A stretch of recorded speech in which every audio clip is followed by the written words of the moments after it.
सांगा तुम्ही तक्रार दाखल केलेली आहे. काय उत्तर आलेलं आहे त्याच्यावर? आता ते मी तक्रार दाखल केली अशी की आम्ही 2 अर्ज केले अगोदर, तरी त्या 2 अर्जाला काही उत्तर आलेलं नाही आणि शासनानं आमची काही दखल घेतलेली नाही. आम्ही केजच्या पोलीस स्टेशनला 3 वेळा कळवलं, एसपी ऑफिसला 3 वेळा कळवलं आणि धर्मादायाला तर सारखंच जातो आम्ही, पण तिथं आम्हाला कसलाही रोख देत नाही ती धर्मादाय ऑफिस. मग आम्ही त्याच्यावर जाऊन आम्हाला असा वैताग आला. आम्हाला आज आत्महत्या करावं वाटायला लागली ह्या मठापुढं. इतकं ह्यांनी आम्हाला एवढा त्रास दिलाय आणि एवढी फक्त ही 3 माणसं पिळीत येते. आज 100 वर्ष झाले त्या बाबाला.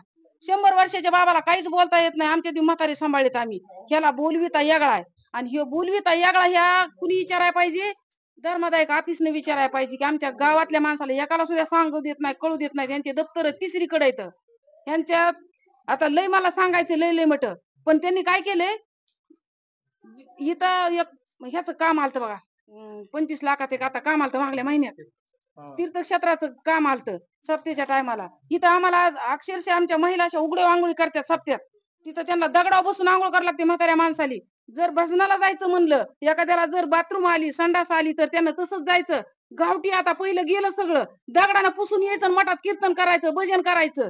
आणि हिथं कुठं गेला इथं ट्रस्टीचा पैसा? 60 वर्षापासूनचा कुठं गेला? एवढा जर मग आम्हाला नाही हिशेब दिला, जर आम्हाला एवढा नाही यांनी हिशेब सांगितला, कुणी धर्मादाय ऑफिसनं, त्यांच्याकडे आमची नोंद आहे. आम्ही त्यांनाच विचारणार आता. गावात विचारून थकलो. गावात विचारायला गेलं की बाबा म्हणते तुमचा खुटा उपटन, तुमचा ओस बुडन, तुमचं वाटोळ होईन, तुमचं फलानं करू, तुमचं ह्याच्यावर केस करू. ती किती पळती, मला स्वतः दम देतात. हिला लय पडलंय, हिला लय तेवढाच नाद आहे तिला. मला नाद पुरा करणार आहे मी, फक्त मला सत्य बाहेर काढायचंय.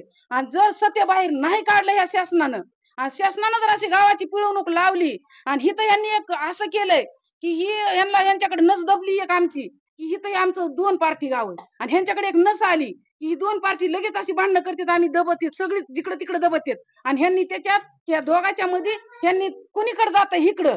जे इथं सचिव आहे तो शिक्षक आहे आणि तो शिक्षक असा जर त्याला धरून जरी उभं केलं तरी वरी सुद्धा बघत नाही. धरून उभं केलं तरी हो बघ बाबा बघतील ते, करू बाबा बघतील ते. आज 6 कोटीची प्रॉपर्टी ह्या 3 भावांनी सहमत करून तिकडली नाव करून घेतली आणि ते नावावर करून वापस द्यायला आम्हाला इतका जीव आटवा लागला. 6 महिने, 12 महिने, 2 वर्षे आणि तेवढं वापस घ्यायला आम्हाला गाववालेली 7 लाख रुपये भरावे लागले. त्याची ह्यांच्या चुकीमुळं 7 लाख. आज माझा चटणीचा धंदा, 1 किलो चटणी कुटायला किलोवर पावशे रक्त आटत आहे तिकटानं आणि मी पैसे भरले. लेकरला माणूस 5 रुपये देईना आणि ह्यांचे 7 लाख रुपये आम्ही गावानं भरले. काय आमच्या गावात काय श्रीमंत आहेत का लोक? ह्यांना जमत आहे, ह्यांना मागायला काय? पहिला पगार आला की द्या बाबाला आम्ही दिला की पावती नाही बरं का त्याची, द्यायची तर गपचीप दी मुठीत. वाड्यात येऊन दे, इथं सामान देऊ सुद्धा ठेवू नको. सामान तिथं जायचं जर झालं, आज कॅमेरा नाही का? कॅमेरे लाविनात. शासन काही ना आमच्या या देवस्थानाला. छोटं देवस्थान आहे का आमचं? आज या जसं बीड तालुक्यात नारायणगड क्षेत्र आहे, तसं आमच्या केज तालुक्यात आमचं सासुरा श्री क्षेत्र संत एकनाथ महाराजाचं धाकटं पंढरपूर आहे. इथं असं आषाढी वारी, कार्तिकी वारी आणि प्रत्येक एकादशीला, 15 दिवसाच्या एकादशीला इथं असं यात्रा भरल्यासारखी होती. इथं त्यांना पाणी नाही पियाला. त्यांना आलं तर इथं हात धुवायला पाणी नाही का, गुळणा करायला पाणी नाही का, इथं विचारायला तयार नाहीत. ह्यांचे दरवाजे बंद असतात. इतक्या बाटल्यानं आणले ना कुणी दुधाच्या बाटल्या महाराजाला चहा पियाला, त्या बाटल्या खारद्याच्या वाडीला गेलेल्या आहेत. किती किती यांनी भ्रष्टाचार केलाय. आज हे सांगायचं म्हणलं तर येळ पुरायचं नाही यांनी. माझं लग्न झालेलं 35 वर्ष झाले.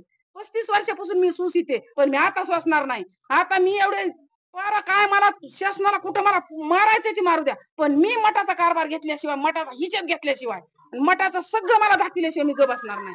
आणि 2 तारखेपासून जर नाही मला त्या धर्मादाय ऑफिसनं जर मला नाही ते हिशेब दिला तर धर्मादाय ऑफिस पुढं मी एक, आता ते पुढचं मी सांगत नाही, एक मी उपोषणचा तर ठेवलेला आहे, पण पुढे त्याच्या पुढचं मी पुन्हा सांगेन.